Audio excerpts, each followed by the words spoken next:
నమస్తే అన్నా. గ్రామంలో ఉత్తమ రైతు ఈరోజు ఉదయాన్నే పొలంలో చాలా బిజీగా ఉన్నట్టున్నారు. ఏం మాట్లాడుతున్నావు? ఉదయాన్నే వచ్చి నేల దున్నడం పూర్తి చేద్దామని అనుకున్నాను, కానీ నా వల్ల కావడం లేదు. ఏం చేయాలో నాకు పాలు పోవడం లేదు. టెన్షన్ పడకండి, ఈ సమస్యకు పరిష్కారం తెలుసుకుందాం. ఎలా తెలుసుకుంటాం సోదరా? ఈ సమస్యకు పరిష్కారం మనకు ఒక వ్యక్తి మాత్రమే చెప్పగలడు. ఎవరా వ్యక్తి? పదండి, అతన్ని వెళ్ళి కలుద్దాం.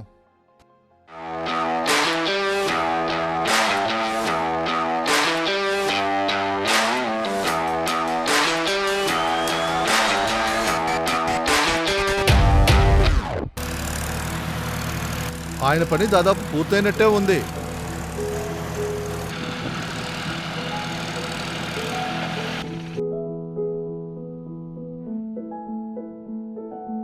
నమస్తే. నమస్తే. నమస్కారం అండి. నమస్తే. ఇతన్ని కలవండి. ఈయనే మన గ్రామంలో ఉత్తమ రైతు. ఈయన పొలం దున్నడంలో కొన్ని సమస్యలు ఎదుర్కొంటున్నారు.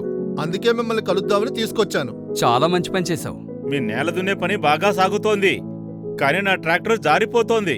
మీ ఇంప్లిమెంట్ నేలలోతుని కూడా బాగా తీసుకుంటోంది. సరిగ్గా చెప్పారు. నా ట్రాక్టర్ సరైన బరువుతో పనిచేస్తోంది. సరైన బరువుతోనా? ట్రాక్టర్ బాగా పనిచేయడానికి సరైన బరువు ఉండడం చాలా అవసరం. ఇంకా బలాస్టింగ్ చేయడం బాగా సహాయపడుతుంది. బలాస్టింగా అంటే ఏంటి సార్? బలాస్టింగ్ అంటే ట్రాక్టర్కి సరైన బరువును జోడించడం. బలాస్టింగ్ 2 విధాలుగా చెయ్యొచ్చు: బరువులు జోడించడం లేదా టైర్లలో నీళ్లు నింపడం. బరువులు జోడించడం గురించి నాకు తెలుసు, కానీ టైర్లో నీళ్లు ఎలా నింపాలి? దాన్ని మీ ట్రాక్టర్ పైన చేసి చూద్దాం, పదండి. పదండి పదండి, పదండి. నేను ఈరోజు కొత్తది ఏదైనా నేర్చుకోవచ్చు. అవునవును. రండి, ముందుగా వాటర్ బలాస్టింగ్ గురించి చెప్తాను. పొలంలో వెనక టైర్లు జారడాన్ని తగ్గించడానికి మరియు ట్రాక్షన్ పెంచడానికి వాటర్ బలాస్టింగ్ చేస్తారు. దీనికోసం వెనక టైర్లలో నీళ్లు నింపాలి. కానీ ఎన్ని నీళ్లు నింపాలి? నీరు గాలి నిష్పత్తి 75:25గా ఉండేలా చూసుకోవాలి. టైర్లలో పూర్తిగా నీళ్లు నింపకండి. 100% నీళ్లు నింపడం వలన టైర్లు మరియు ట్యూబ్ దెబ్బతినొచ్చు. ఇప్పుడు వాటర్ బలాస్టింగ్ యొక్క సరైన విధానం చెప్తాను. టైర్లలో నీళ్లు నింపే ముందుగా చక్రాన్ని జాగ్రత్త పైకి పెట్టండి. వాల్వును 12 గంటల స్థానంలో ఉంచండి. వాల్వ్ తొలగించండి మరియు గాలి బయటికి వస్తుంది. ట్యూబ్ పూర్తిగా నిండే వరకు నీళ్లు నింపండి.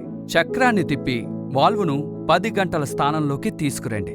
అదనపు నీరు బయటికి వస్తుంది మరియు సుమారు 75% నీరు మాత్రమే ట్యూబ్లో ఉంటుంది. ఇప్పుడు వాల్వుని 12 గంటల స్థానంలో ఉంచండి. వాల్వును పెట్టి గాలిని 14 నుండి 16 PSI ప్రెషర్ వరకు నింపండి. వాటర్ బలాస్టింగ్ కూడా టైర్ జారడాన్ని ఆపలేకపోతే? ఆ సమయంలో వెనక టైర్లపైన అదనపు బరువును జతచేయండి. అదనపు బరువా? అదెలా చేయాలి? అదనపు బరువు సుమారు 38 కేజీలు ఉంటుంది. మొదటి బరువు చక్రం డిస్క్కి జత చేయండి. ఇంకా పని సరిగ్గా జరగకపోతే అప్పుడు రెండో బరువును జత చేయండి. రెండో బరువు పెట్టడానికి మొదటి బరువు పైన బోల్టులు పెట్టండి.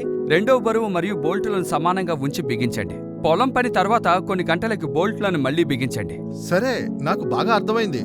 ట్రాక్టర్ వెనక భాగానికి బరువు ఉన్న ఇంప్లిమెంట్ లేదా ట్రైలర్ అమర్చడం వల్ల ట్రాక్టర్ ముందు భాగం పైకి లేస్తుంది. అప్పుడేం చేయాలి? దీని గురించి ట్రాక్టర్ ముందు భాగానికి వెళ్లి తెలుసుకుందాం. మొదటగా స్టార్టర్ బరువు పెట్టండి మరియు తర్వాత అవసరమైన విధంగా సరైన బరువును పెట్టండి. వీటిని పెట్టడం ఇంకా తీయడం చాలా సులభంగా ఉంటుంది. చూడండి, బలాస్టింగ్ అయిపోయింది. బలాస్టింగ్ ఎలా చేయాలో నాకు తెలిసింది. ఇప్పుడు చూస్తాను ఇది ఎలా పనిచేస్తుందో అని. తప్పకుండా చూడండి.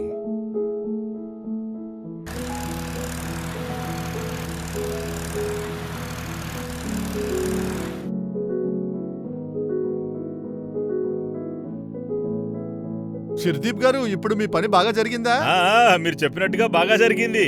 బలాస్టింగ్ పని నాణ్యతను మెరుగుపరచడమే కాకుండా డీజిల్ వినియోగాన్ని కూడా తగ్గిస్తుంది మరియు టైర్ జీవితకాలాన్ని పెంచుతుంది. దీనికి అదనంగా డ్రైవర్ పని కూడా సులభం చేస్తుంది. అవునవును. ఇప్పుడు గ్రామం యొక్క ఉత్తమ రైతు సంతోషంగా ఉన్నారా? నేను ఉత్తమ రైతుని ఎలా అవుతాను? ఉత్తమ రైతు ఎవరంటే కొత్త సాంకేతిక ట్రాక్టర్ని కొనడమే కాకుండా దాన్ని ఉపయోగించడం తెలిసినవాడే ఉత్తమ రైతు. మీరు చెప్పింది నిజమే. పదండి వెళ్దాం. పదండి.